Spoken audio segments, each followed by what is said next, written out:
Thanks so much, and thanks so much for having us. This is joint work with Tim Landvoigt and Stan Van Nieuwenburg.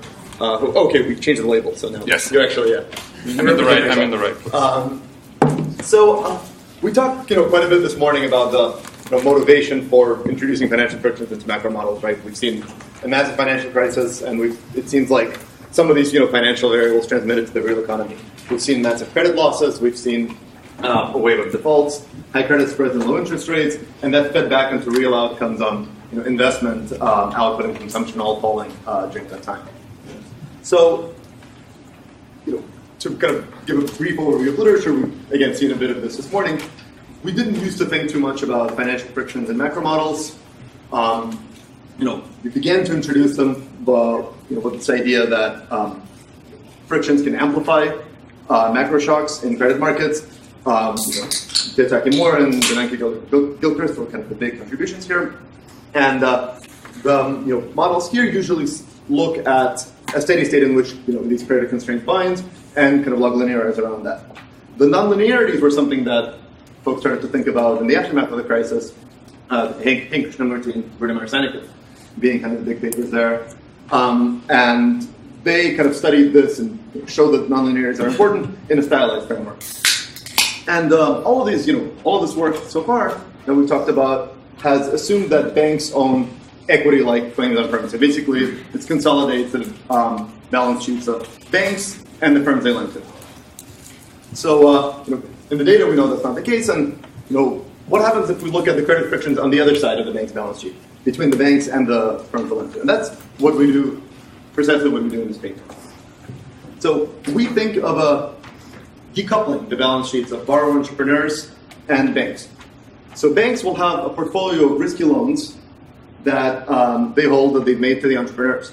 And when they suffer credit losses, that'll impair their balance sheets. And as a result, that'll impair their ability to lend. When they lend less, that affects the cost of capital for firms, that affects their ability to invest, and that causes real consequences coming from these credit losses. Consequences which flow out subsequently. And it's the balance sheet of the intermediary wealth, that is kind of the key driver for persistence here. Because it is slow to recover, the economy can be slow to recover too, and that generates persistence. The other thing that we consider is financial sector insolvency. These losses could get big enough that the financial sector declares bankruptcy. And modeling this requires us to think about bank bailouts. So bailouts made by the government, financed by treasury debt.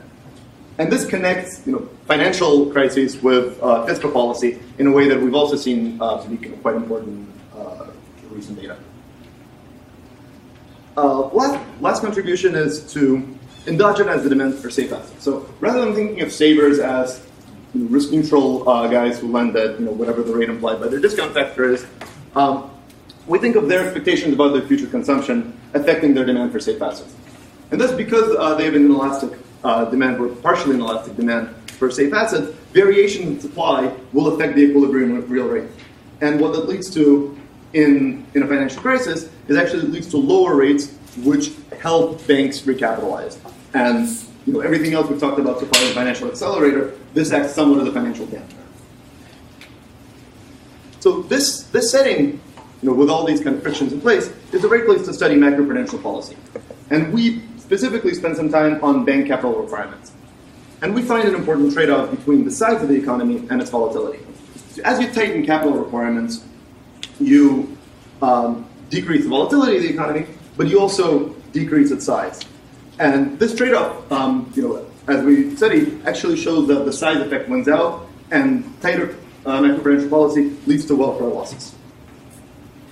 It does lead to aggregate welfare losses. However, it actually benefits the bank equity holders. And this kind of counterintuitive result is driven mainly by banks having, basically as a coordination device provided by this policy, that the supply of bank lending reduced and banks earn higher spreads on the lending that they continue to make.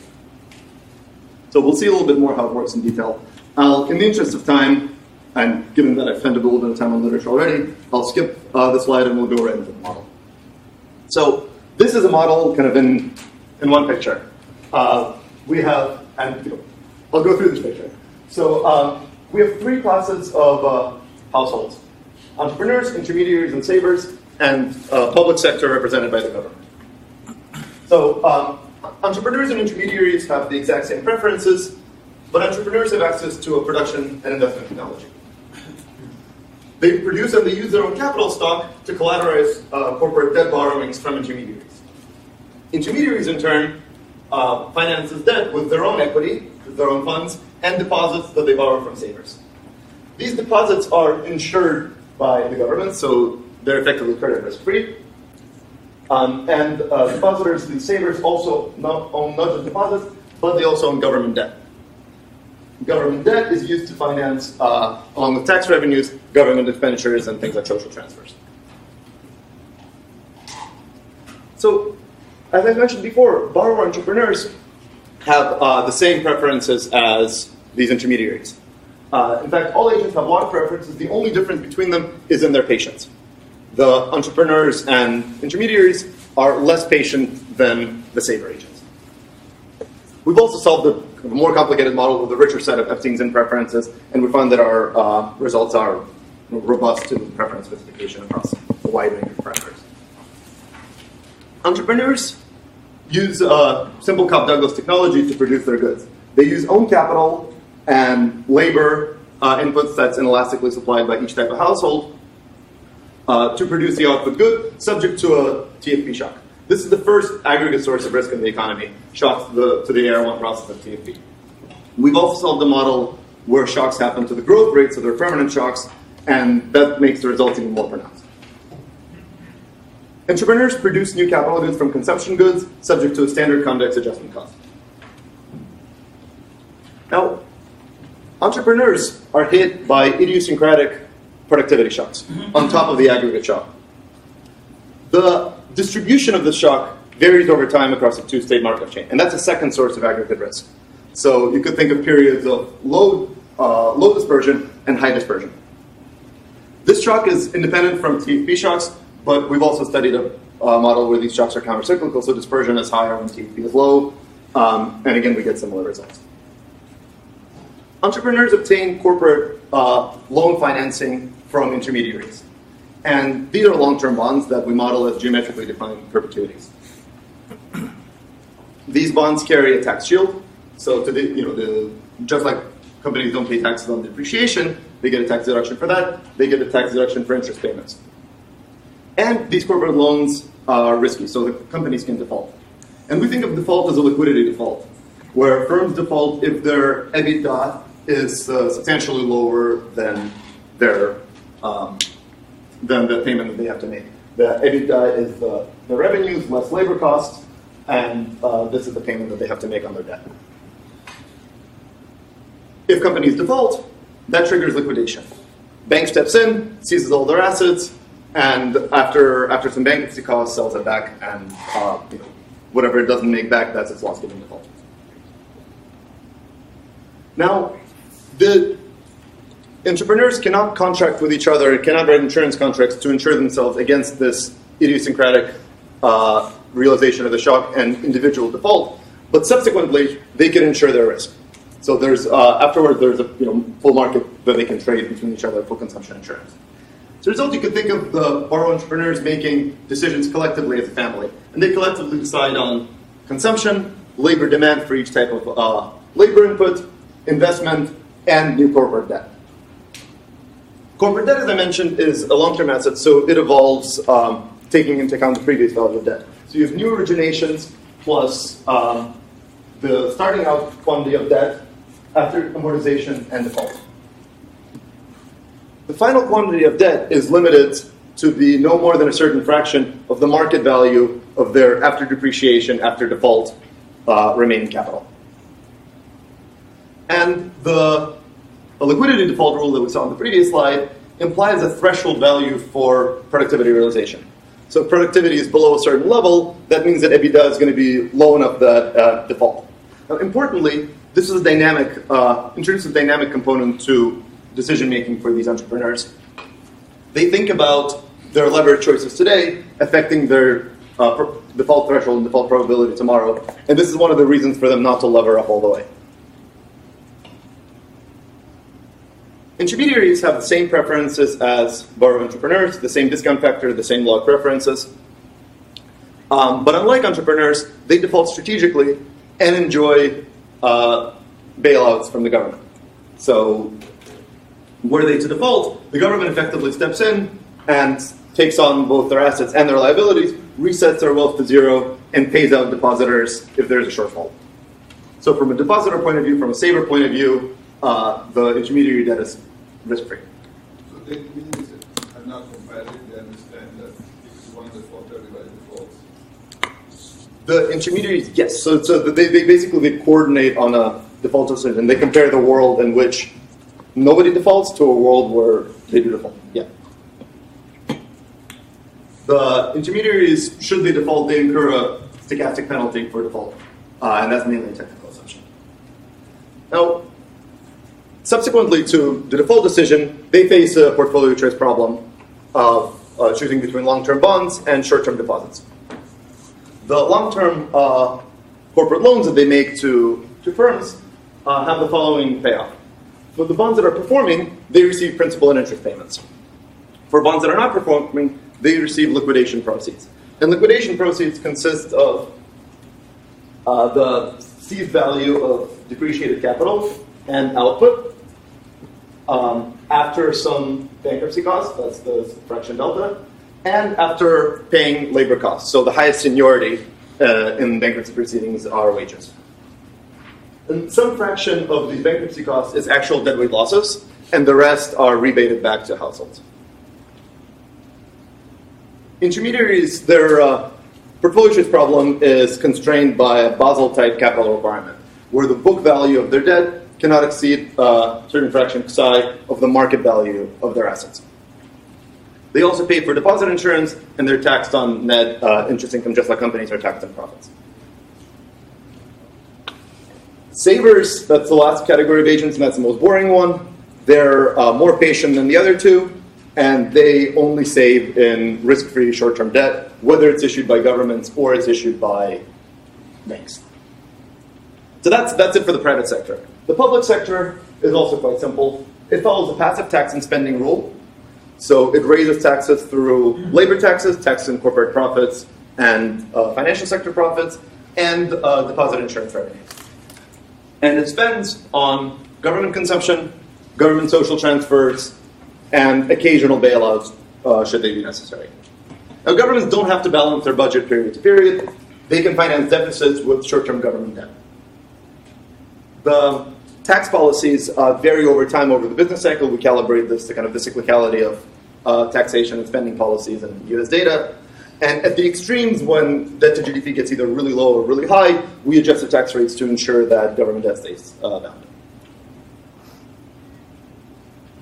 So to kind of close the model discussion, let me define a competitive equilibrium. Given macroprudential and fiscal government policies, all households maximize their utility subject to their constraints, and the following market's clear. So corporate loans taken on are given by intermediaries to firms. The short-term bond market, all short-term debt is held by savers, and it's issued by either banks or governments. Capital is all owned by entrepreneurs, and entrepreneurs also, their demand for labor equals the fixed supply of labor by each of the types of households. And once you add it all up, you get a resource constraint that looks like a standard national accounts for a closed economy, where output less deadweight losses can be either consumed privately, consumed by the public sector, or invested. So if you've kept track, that's 7 state variables in this economy. There's 2 exogenous state variables, the persistent shocks to TFP and the Markov chain for the dispersion of idiosyncratic productivity. And there are 5 endogenous state variables. Of course, there's the capital stock and the wealth distribution. And the wealth distribution matters because markets are clearly incomplete here. Now, particularly intermediary wealth and firm and entrepreneur wealth are key state variables, and policy functions and prices are highly nonlinear in these state variables. It requires, the fact that constraints sometimes bind, requires us to pursue a nonlinear global solution method, and we use projection methods with policy time iteration. So because we're kind of, we care quite a bit about the quantitative results, we spend a lot of time in calibration. Don't have that much time to go through in detail, so I'll just highlight a few things and I'll refer you to the paper for kind of the gory details of the rest.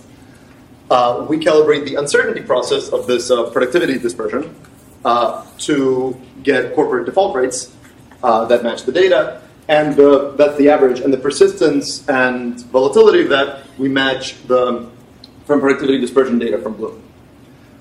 We calibrate our parameters that define labor population shares to survey of consumer finances, and we match investment adjustment costs to volatility of investment to GDP in the data. We spent quite a bit of time calibrating the kind of corporate loan process, matching its duration to the duration of kind of a portfolio of corporate bonds, investment grade and high yield in the data. We set severities based on kind of observable severity rates. We set the default threshold. That's kind of how much you have to be below the repayment to banks for a firm to default to pin down non-financial leverage. And we set the maximum LTV of firms to be 0.45. And that, because that pins down the total quantity of financial wealth in the economy, that effectively pins down the volatility of the risk-free rate. Preferences for intermediaries and firms that give us financial sector leverage, and savers standard get the mean of the risk-free rate. In the benchmark, we'll look at the capital requirement of 95%, and that's going to be our macroprudential parameter. Then we'll vary and we'll study kind of its effects. And as I said before, we do quite a bit of work on matching government policy to get cyclicality, as in the US data. So once we solve the model, we simulate it for a long period of time, and we'll look at means, volatilities, and persistences of the result. So the first kind of sanity check, the model delivers macro moments consistent with the data.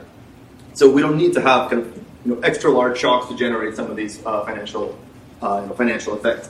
We get GDP numbers that match quite closely, and we do pretty well in the other ones as well. Now, to see how the mechanisms of this economy work, it's useful to consider what happens when we hit a steady state or stochastic steady state with these two shocks. So we'll first look at shocks that are the blue line, which is just lowering TFP by a standard deviation. And then we'll consider what happens if we lower both the TFP and we also increase the dispersion, so we increase uncertainty. And as you see, you get quite different results. Whereas if you just hit the economy with a TFP shock, output recovers about as fast as TFP. Whereas there's a bigger drop and a slower recovery for the financial recession. That is, if you hit them with both shocks. And this happens because of this big investment drop. And if you see at the same time as investment drops, you also have a spike in consumption. And seeing these two things at the same time really kind of tells you the story here, which is there's a breakdown of intermediation. You have savers who have low marginal utility, and effectively their funds don't make it over through the intermediation chain to entrepreneurs who have high marginal utility and high marginal productive capital, relatively high marginal productive capital. So why does intermediation break down? Let's look at what happens to balance sheets. Right. Yep. This model must predict that the correlation between consumption and investment is not so in line with the data. The model is short. So just to predict what response, investment collapse. Yeah, so I think no, that's true. It predicts what happens to consumption of some households, but in the aggregate, yeah, that's a fair point, sure. So let me look at what happens to a balance sheet. We'll start with corporate balance sheets. The model delivers corporate leverage ratios that are consistent with the data, slightly below 50%.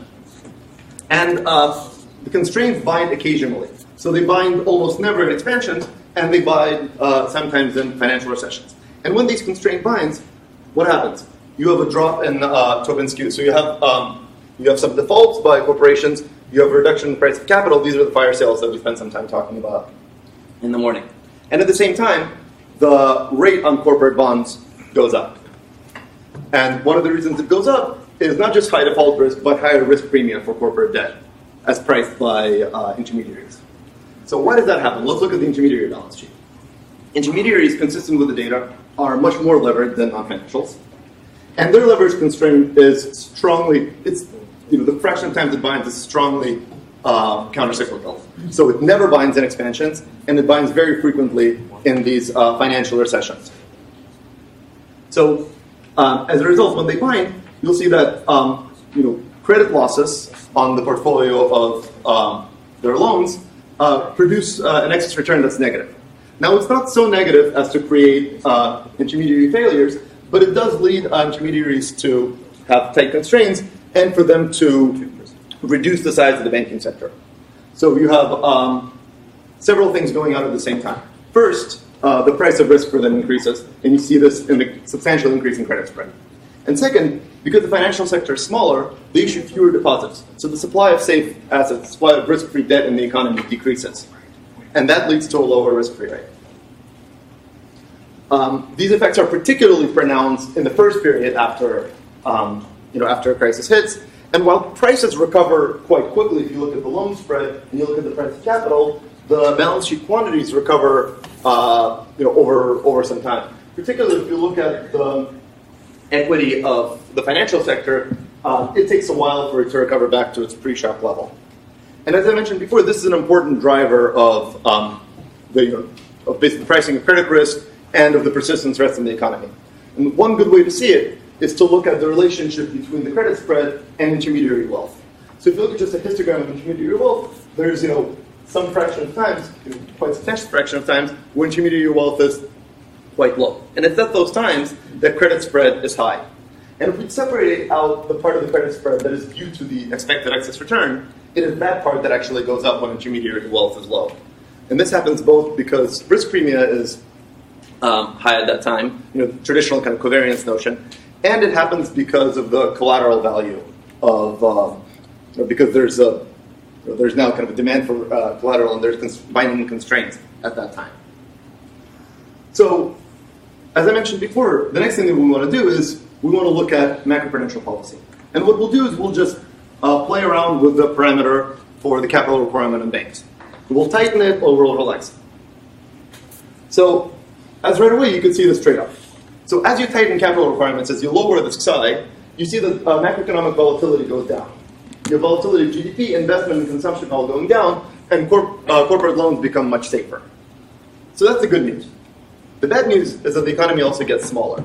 With less bank financing going to firms, firms don't invest as much. So right away we see banks are smaller, there's fewer deposits. The capital stock is smaller, and because capital stock is smaller, also firms don't produce as much, so the output is smaller. The welfare effects of this are quite different depending on what agents you look at. So for intermediaries, this tightening of capital requirements reduces the supply of credit in the economy, allowing them to charge a higher spread. So this is effectively a coordination device for intermediaries to reduce their to reduce the supply of their product. And that leads to their welfare actually increasing. But for the savers, the economy, even though the economy becomes safer, so that should push up interest rates through their less strong precautionary savings motive, the other thing that it does, of course, is it reduces the size of the banking sector substantially. The supply of safe debt drops by more than demand of safe debt. As a result, interest rates actually decrease, and that means a reduction in financial income for savers. And lastly, the last thing I want to do in the couple of minutes that I have left is one of the motivational kind of points that I started out with is what we wanted to do is we want to disaggregate the balance sheets of intermediaries and borrowers. So what does this actually do? To study this, in the context of our model, let's assemble them back together and then look at the difference.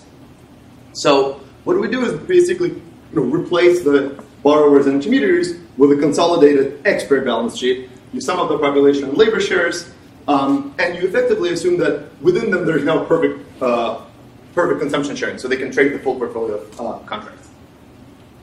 There's not anymore any corporate debt, right? There's now banks own equity-like claims on firms, like we've seen in some models this morning.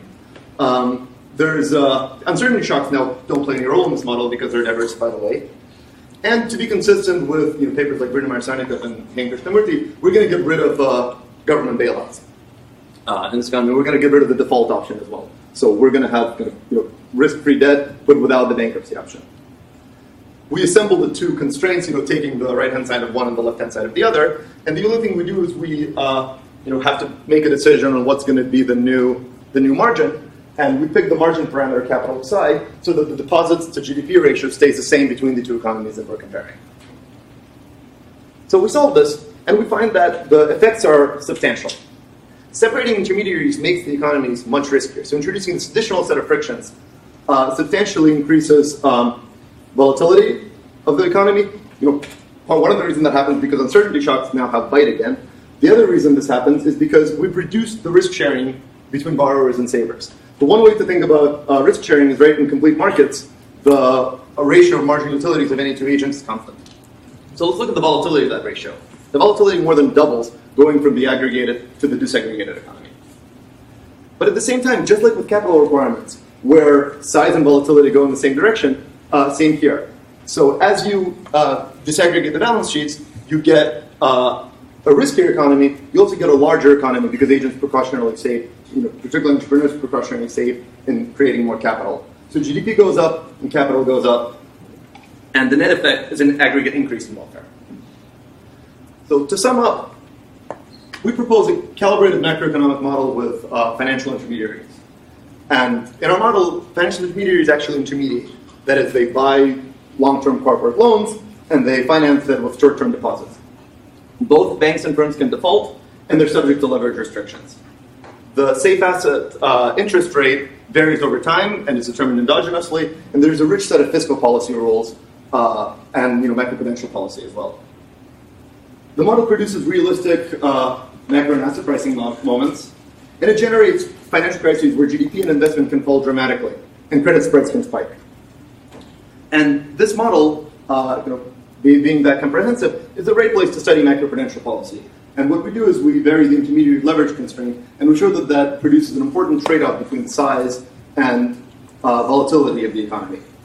And it also leads to important redistributional effects between the different classes of agents. Thanks so much, and I look forward to the discussion. Thank you. Discussants, Pablo Cola from Stanford.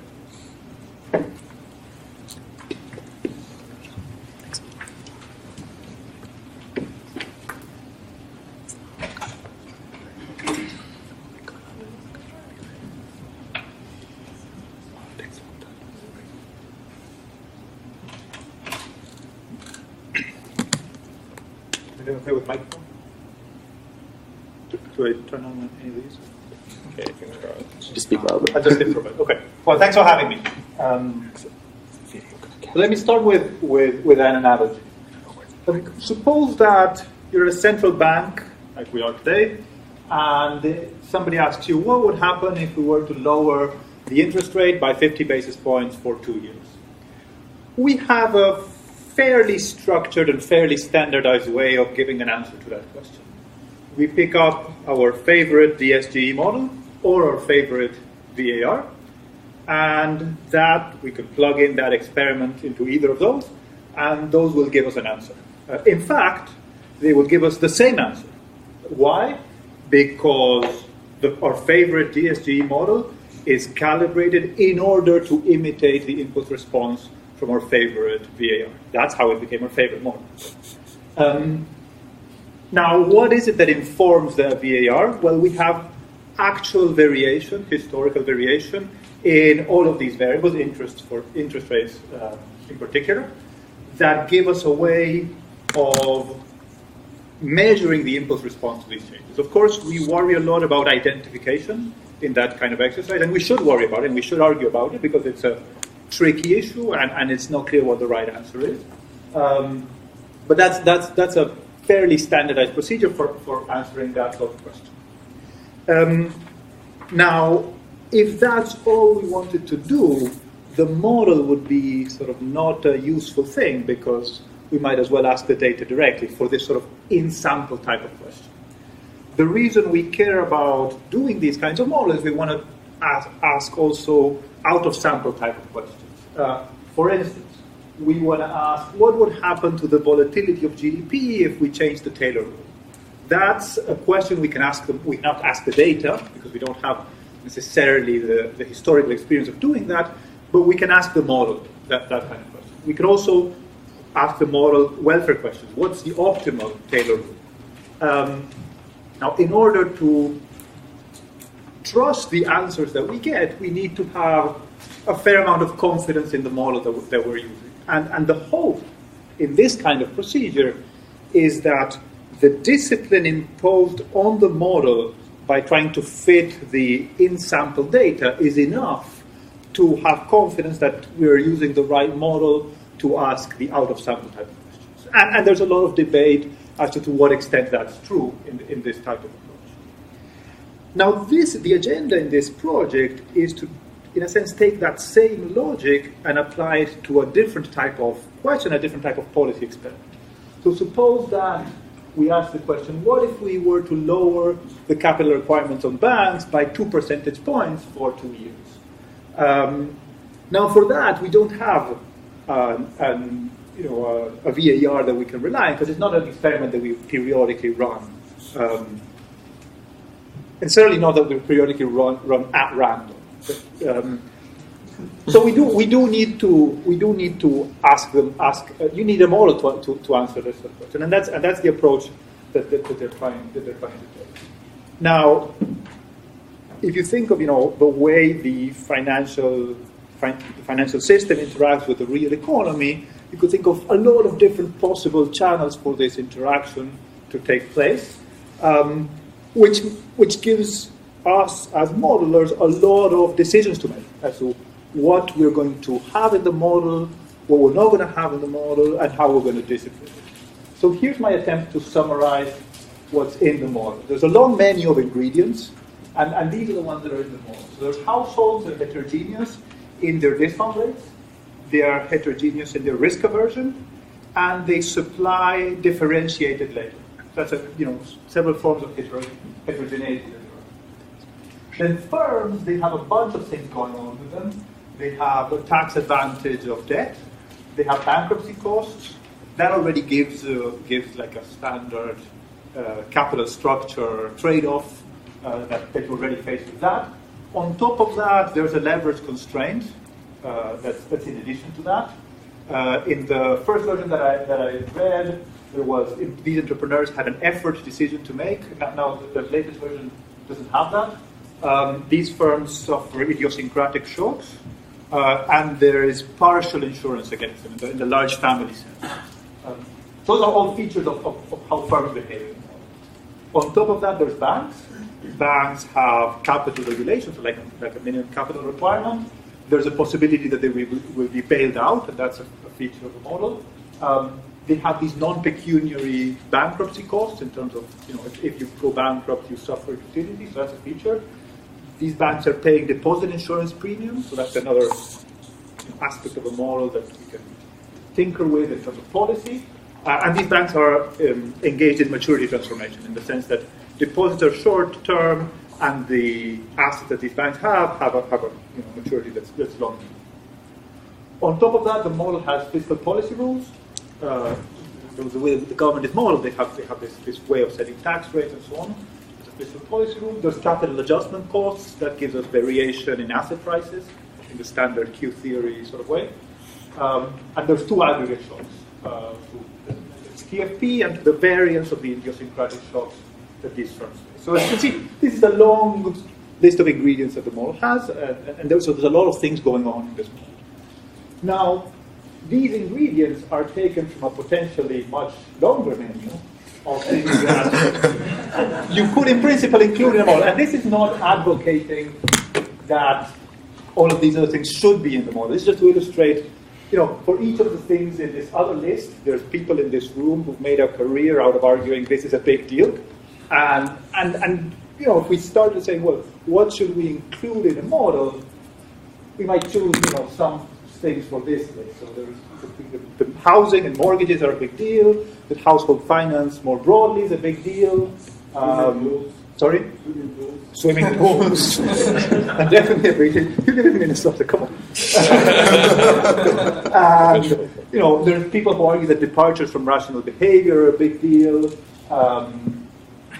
Here the firms have IID shocks, so there's no real dynamics to firms, and persistence in that, some people think is a big deal.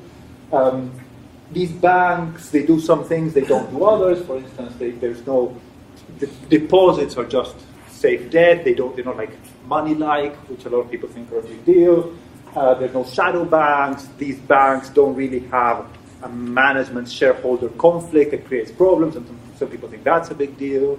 There's no monetary policy, nominal, all sorts of other things that you could imagine including in a model and you could think are potentially important. So the point of this is that we need to use a lot of judgment in assessing, what should go in the model and what shouldn't go in the model when we try to do this sort of thing.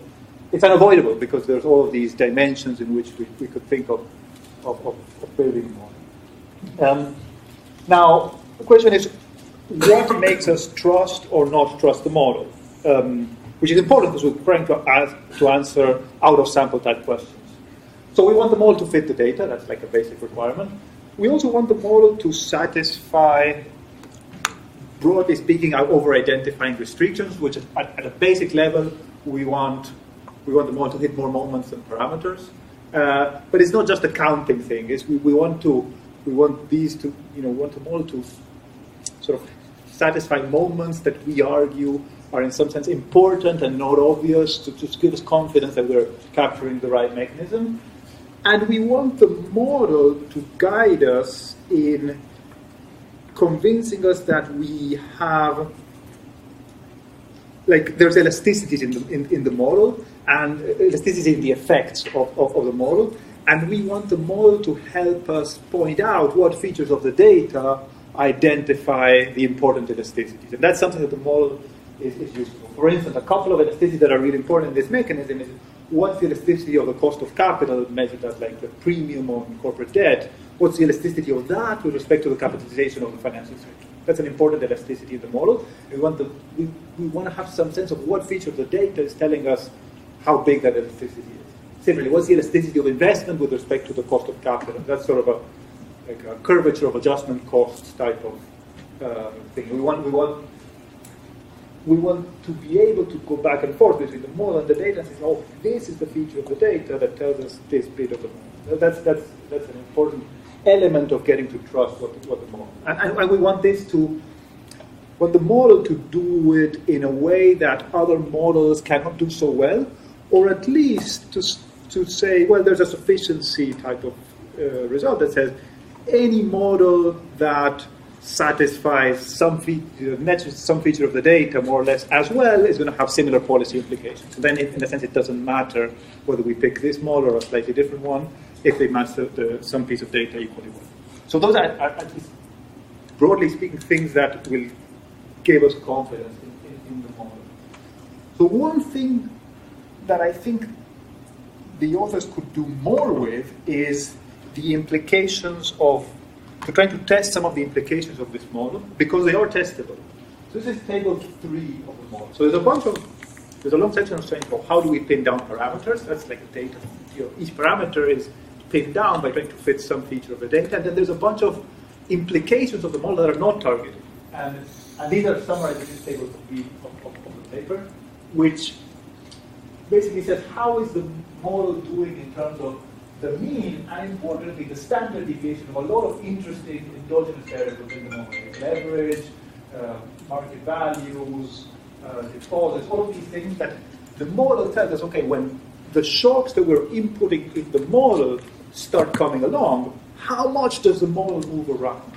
And one thing that would help a lot in assessing whether we have the right model or not is to see, well, quantitatively, do these things move around in the same way that they do with the data?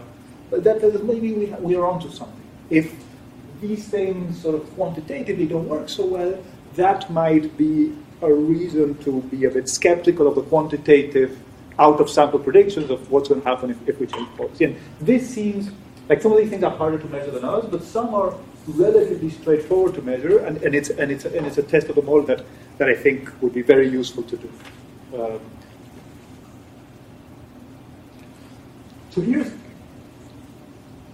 by way of summary, one way to go about the whole exercise, which, I mean, you can come at it from different ends and maybe arrive at the same result, but here's how I would start thinking about it. So one approach would be to start from a very, very stripped down model where nothing interesting happens, like an RBC model, and then sort of add ingredients sort of one at a time to see why they're needed and what they do with the model, and for each of them understand, what feature of the data it helps match, and then what identifies the magnitude of the effect that each of these ingredients brings about. Now, I got to read 2 different versions of the paper, and my impression is that they're doing this sort of in the other direction. They started from a model with a lot of ingredients, and then there's some that they're sort of getting rid of, but I conclude they're not so important. So the first version of the model had Epstein-Zinn preferences, and now it's all log.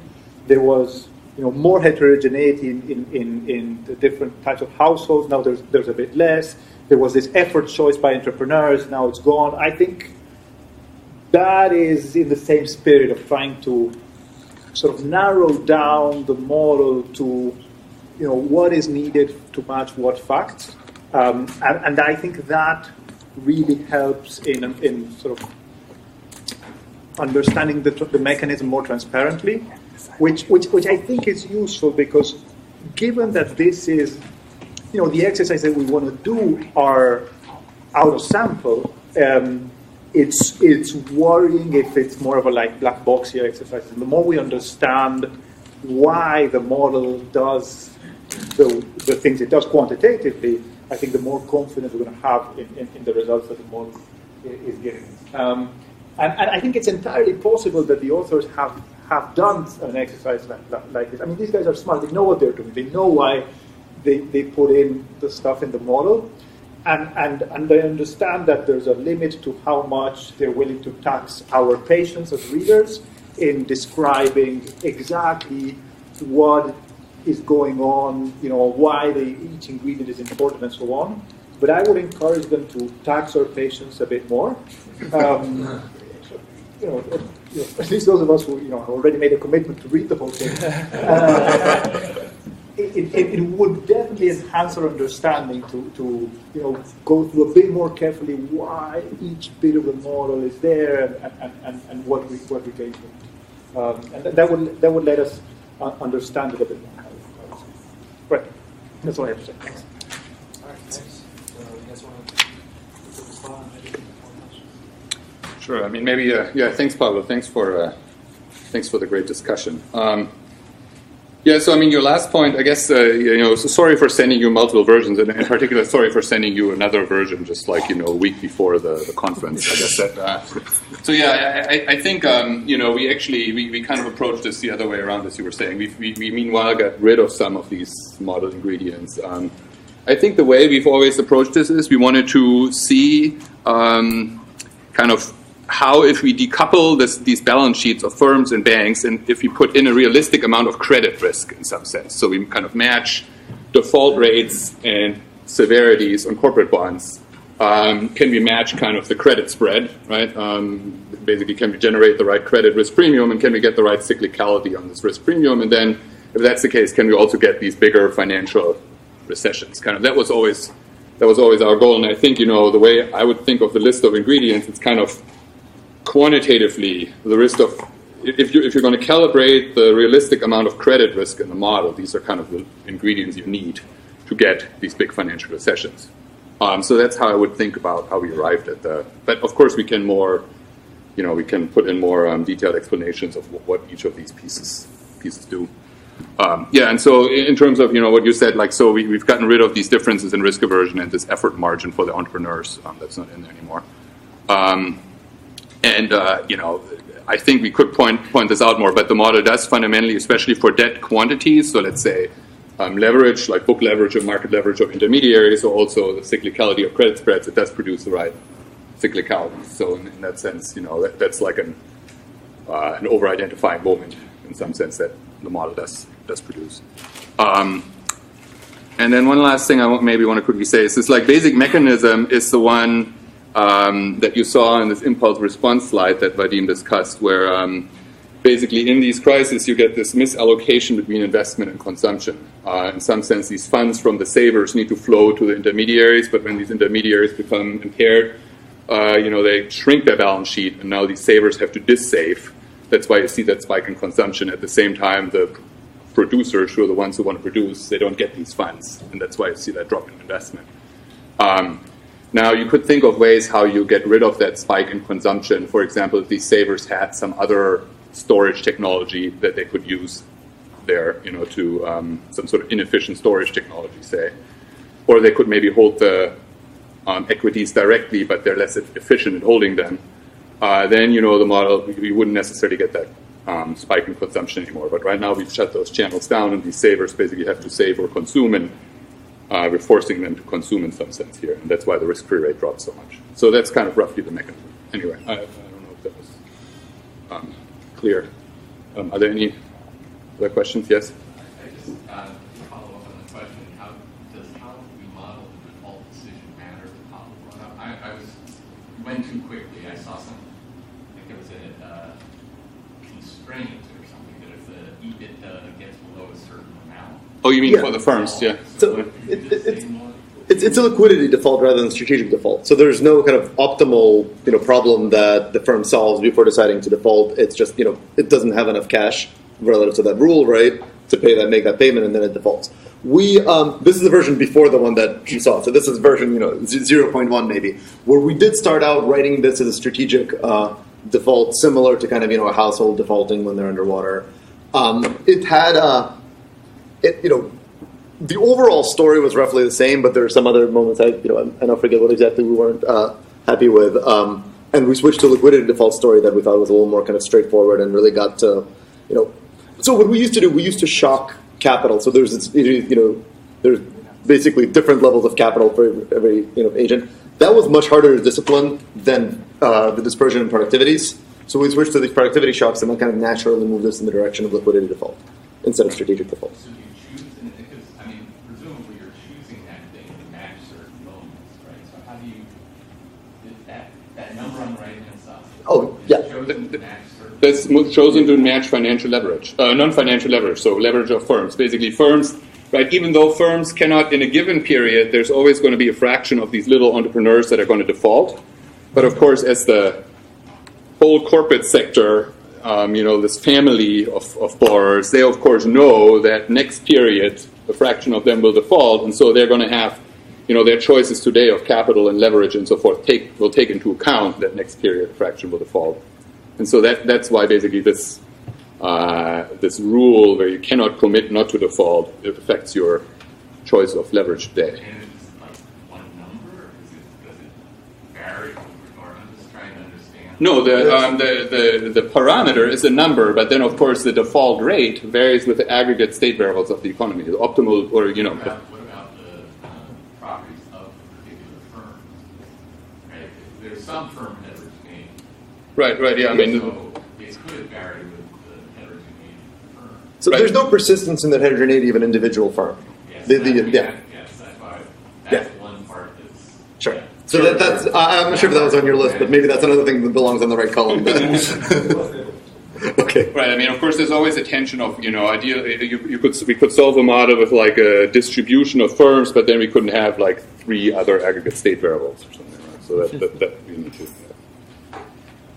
It would be interesting to explain what happens when the net worth of the financial sector is low as opposed to the net worth of the non-financial sector, right? Because, I'm not an expert, but I think there is evidence that, recoveries from financial crises are, for instance, especially slow, whereas recoveries from crises that affect the non-financial sector tend to be faster. So I was, wondering if there would be something to say in the model. It seems like, if the non-financial sector is not really constrained, that could be, probably it wouldn't affect investment too much directly, right? That means they don't need funds.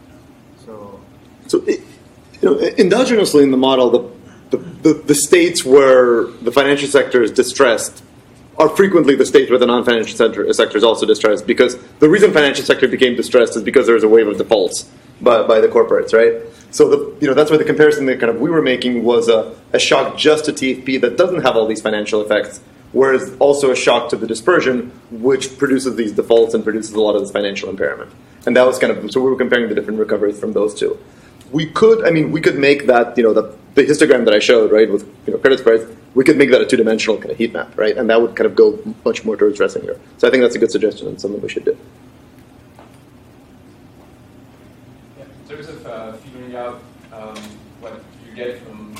balance sheets. We had this really nice comparison at the end to a model that essentially looks more like the intermediary model, like Krishnamurti or Dissecting.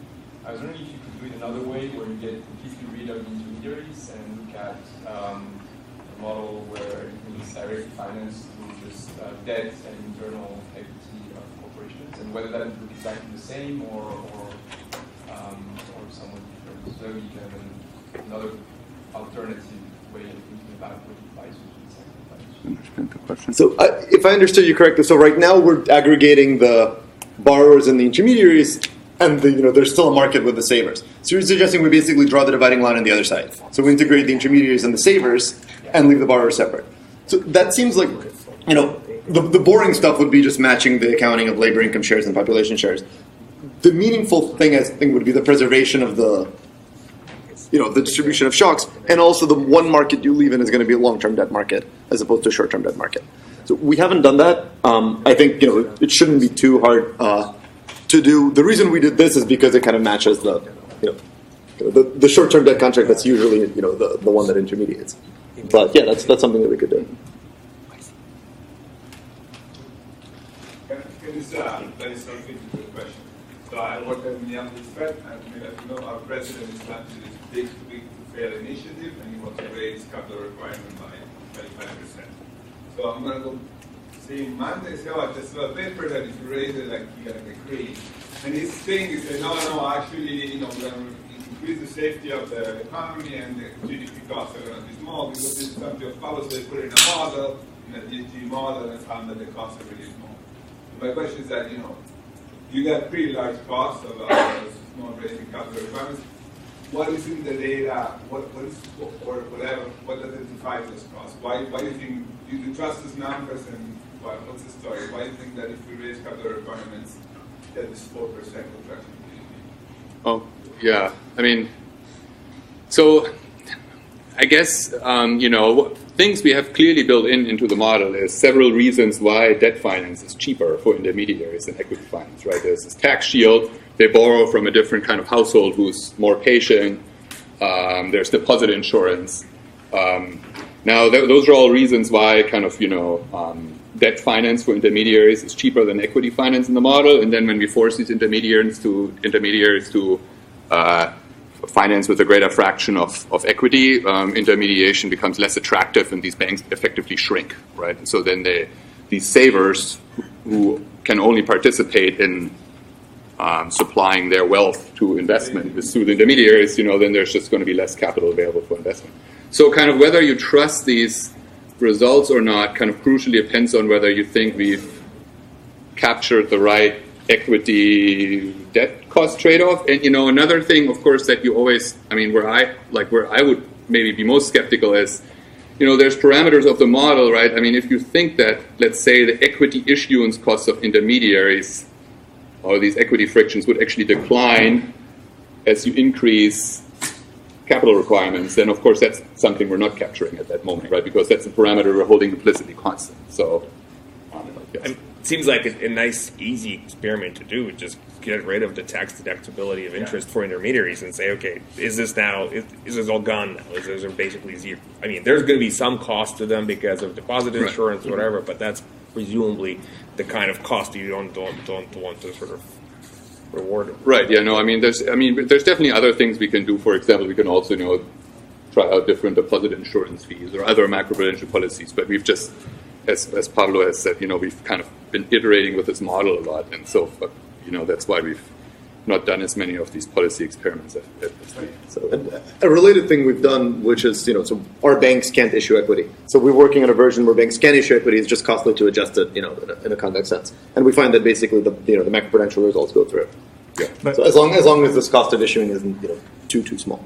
But a related question, and this is a bit kind of going to Pablo's direction. We all have our favorite ingredients, and my favorite missing ingredient is that there is no unemployment in your model. So when we think a big cost of a financial recession is that, then labor is underutilized in the economy for 7 years. That's probably the major welfare cost of recessions coming out of a financial crisis, and that's completely missing in your models. That's true. Yeah, I mean, we could build in an elastic labor supply that would be relatively simple, but I don't think that would get it like maybe your ideal. No, that's point. what, So what I have in mind. You're thinking more of New Keynesian friction kind of Yeah. on top of that, yeah.